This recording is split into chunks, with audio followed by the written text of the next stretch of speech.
Hey, what's with that attitude? It's Christmas. Work with me here. My husband kept saying that, but I was so overwhelmed by pain that I couldn't even think straight.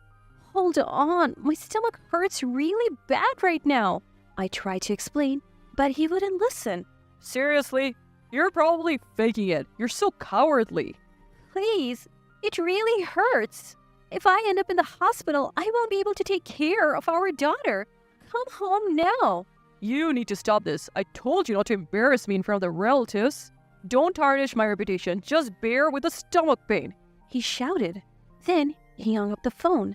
Exhausted from the conversation, I sat down, feeling a wet sensation below. Oh, no, my water broke. I tried to move quickly, but the pain intensified, and I couldn't move. I needed to clean up. But first, what about our daughter? As I tried to bear the pain, my daughter, concerned, entered the room. Mom, what happened? My name is Emily, a 35-year-old office worker. I live with my husband Henry, also an office worker, and our daughter Lily, who's in the 3rd grade. I had Lily when I was 24 and hadn't been pregnant for a while, so I thought I wouldn't have another child. But to my surprise, I'm pregnant again after 9 years and due next January. It's unexpected, but my heart swells with joy. Lily is over the moon about getting a sibling. I'll help take care of the baby. However, there's one person who isn't thrilled about the pregnancy. My husband Henry.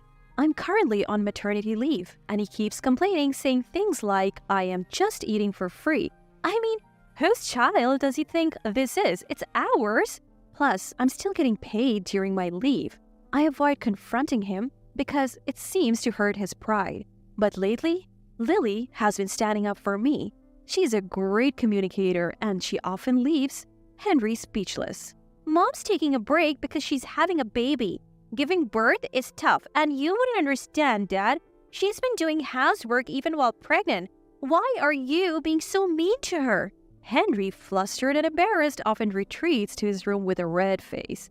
Thanks to Lily, I've been spared from Henry's snide remarks. She's been reading books about pregnancy and childbirth with me, and I'm proud of how smart she's become. Still, I feel guilty for letting her witness our arguments. She would prefer if we got along after all. I have been diligent with housework, partly out of guilt towards Henry, who's always working, but then something happened. Henry loves his childhood home and often goes back for holidays and other occasions. If he went alone, I wouldn't mind, but he always insists I come with him, saying, It's a wife's duty. Don't embarrass me in front of the relatives. Saying things like that ignores my feeling and takes me away. It's a 6-hour drive to his parents' house, so we always stay overnight. My in-laws were considerate, suggesting, it must be hard to come every time. Let's just gather for Christmas. However, Henry would insist. Don't you care about the home I grew up in? Just because we value your parents' home doesn't mean we have to go back every time. It might be a bit much to visit so often, don't you think? I tried reasoning, but he would argue, It's the home I grew up in. Showing up with my wife and kids is a way to honor my parents. Are you trying to prevent me from doing that? There were many times we wouldn't agree. In fact, when our daughter was born, I had high blood pressure from the pregnancy. I collapsed at my in-laws and ended up in the hospital. Yet Henry was adamant about going back the next Christmas. I just want to stay home this time. We don't know what might happen, I pleaded. Pregnancy isn't an illness. There's no need to worry so much. He would retort, It's not about liking or disliking your family's home. I'm genuinely concerned. I can't believe he expects me to sit in the car for 6 hours with this huge belly. Though I didn't need to be hospitalized this time, I want to rest at home, especially after what happened last time. Please, just listen to me. If something happens, you're the only one I can rely on. Can't you just stay home this Christmas? Even after I pleaded, Henry didn't budge. Instead, he got angrier, his face turning red. You just don't want to go back to my family's home, do you? I've been regularly seeing the doctor and they say everything's fine. I never said I didn't want to go. I'm just genuinely worried. Oh, really? Then you talk to my family about it. With that, Henry started dialing his parents' house. He handed me the phone. Reluctantly, I took it and Ethan answered. Ethan and his wife live with Henry's parents. Since Ethan and his wife are already there, I don't see why we need to visit so often. Hello, Henry. Oh, Ethan, sorry, it's Emily. Oh, Emily, what's up? Ethan, I'm sorry, but with the baby due around Christmas, I was hoping to stay home. Hearing this, Ethan responded, Of course, that's understandable. This is a challenging time for you, and you shouldn't have to stress about family obligations. His words, "Take care of yourself," brought tears to my eyes. Ethan continued with comforting words. We should have been more considerate last time. We should have stopped you from coming. No, it was my fault. Don't say that. You're the one going through the most. It's only natural for us to be considerate. Let us know if there is any way we can help. We're excited about the new addition to the family. What a kind person. I couldn't help but vent about Henry. He's insisting we go to his parents' house next Christmas too. Even when I express my concerns about the baby possibly arriving soon, he brushes them off. He even accused me of not wanting to repay his parents' kindness. As I explained, my voice quivered. Ethan asked, Can you put it on speaker and call Henry? What is it, Ethan? Henry, are you seriously trying to bring Emily home for Christmas? Yeah, but she's being stubborn and doesn't want to. Do you even understand why she's hesitant? What? She probably just doesn't want to be around my family. She's being selfish. Ethan's anger was palpable. Have you forgotten what happened last time? What if it happens again? We were genuinely worried when Emily was hospitalized. And now you're just brushing it off? Are you a doctor? The condition she was diagnosed with last time could have been life-threatening for her and the baby. How would you take responsibility if something happened? And making her travel for 6 hours? What if she faints on the highway? How long would it take for an ambulance to arrive? Have you even considered the safety of Emily and the baby? Prioritizing Christmas at our place over the birth of your child is something even a child would understand.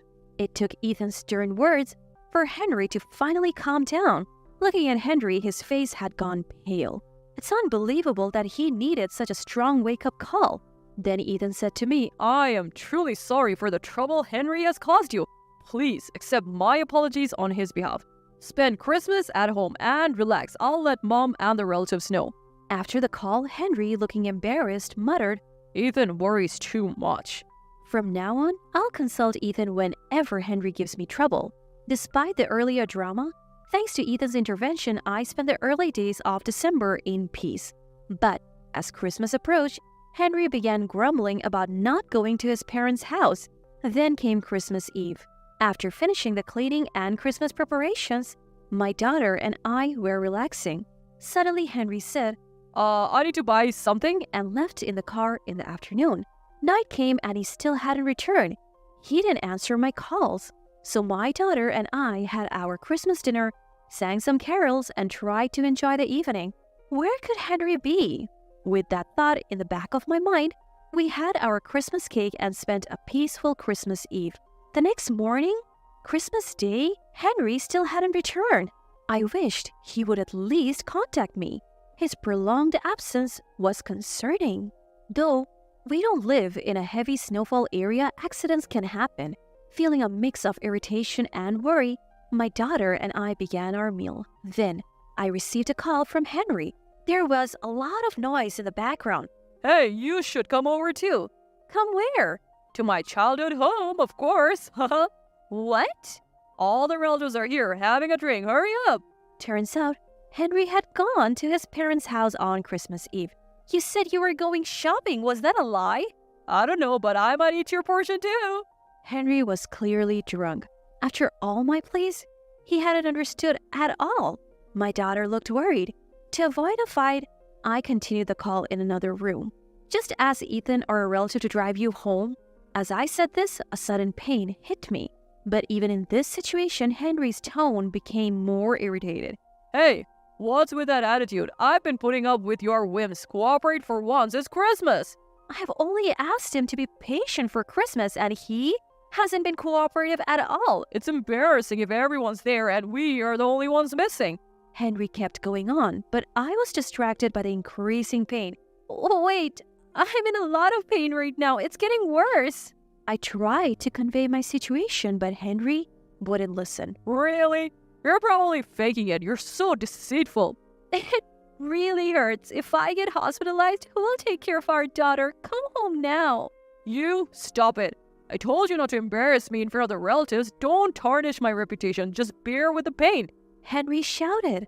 The call abruptly ended. Exhausted from the exchange with Henry, I slumped down, only to feel a wet sensation below. Oh no, my water broke. I tried to move, but the pain was intensifying. I needed to clean up. But more importantly, what about my daughter? As I tried to bear the pain, my daughter, looking worried, entered the room. Mom, where's Dad? Sorry, Lily, can you come here for a moment? What's wrong, Mom? Lily, can you call an ambulance with this phone? Paralyzed by pain, all I could do was ask. Lily, seeing my state, was clearly shaken and unsure. I realized I hadn't taught her how to call for help. Before I could explain, she exclaimed, "I'll get the neighbor," and dashed out. In a moment, our neighbor arrived. Lily, realizing she couldn't handle the situation, had wisely sought an adult's help. "Emily, are you okay? I'll call an ambulance right away." My neighbor said so and called an ambulance. I had never been more grateful for a good relationship with our neighbors. Lily held my hand and comforted me. While waiting for the ambulance, the neighbor contacted my parents. Finally, the ambulance arrived, and I gave birth later that day. The next day, my parents arrived at the hospital. Though a bit premature, it was a healthy baby boy. I tried contacting Henry, but he was unreachable and nowhere to be seen. He only showed up after the new year, brought by Ethan. Ethan came in with Henry. Ethan, though not involved, apologized to me. I'm sorry for bringing Henry late. He turned off his phone since Christmas. I didn't realize what had happened to you. While Ethan apologized, the one who should have been sorry, Henry, just sulked. Apparently, my father had been trying to reach Henry's phone, but ended up calling our home phone. "Ethan, I appreciate you coming, but I can't stand to see Henry right now. I'm even considering divorce." Upon hearing this, Henry, who had been sulking, looked up in shock. What? You're so audacious. Who are you to talk about divorce? Ethan was taken aback. Hey, Henry, what are you saying? Emily is just exaggerating. She just wants attention. Just then, the door opened. What did you just say? It was my father. Oh, father-in-law. Henry was visibly shaken. My father had just returned from lunch with my daughter. Henry, do you always talk to my daughter like that? No, I mean, answer me. Henry cringes at Dad's angry voice. My daughter was in so much pain and you accused her of faking it? After seeing her now, can you still say that? Enough. She will recover at my house for a while and you won't see her or the baby. Got it? But... Henry seemed to finally grasp the gravity of his actions. Who will take care of me when I'm at work? I take back my earlier thought. He is irredeemable. Do it yourself. Emily worked and took care of the house even before her maternity leave, right? If you're an adult, you can manage. Even as my father scolded him, Henry tried to argue, but Ethan stopped him. I am truly sorry for Henry's behavior. Congratulations on the baby. Though it's late, please accept this gift. Ethan handed over a gift and left with Henry. Dad, I'm sorry for the trouble. When he came to ask for your hand, I thought he was a trustworthy man.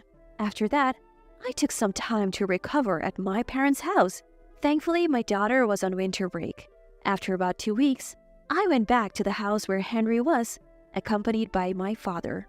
I left our baby boy and daughter in the care of my mother. Upon arriving home, I was met with the sight of Henry and a messy house littered with trash.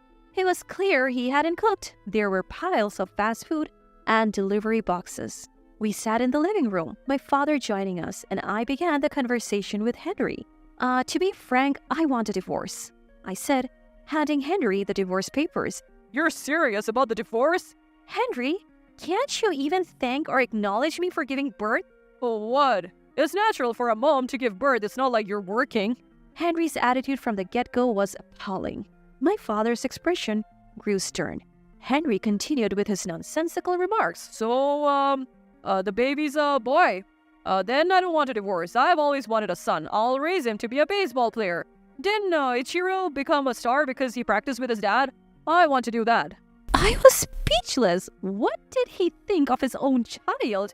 I don't think Ichiro's dad thought of his son as a tool like you did. Before I could respond, the living room door burst open.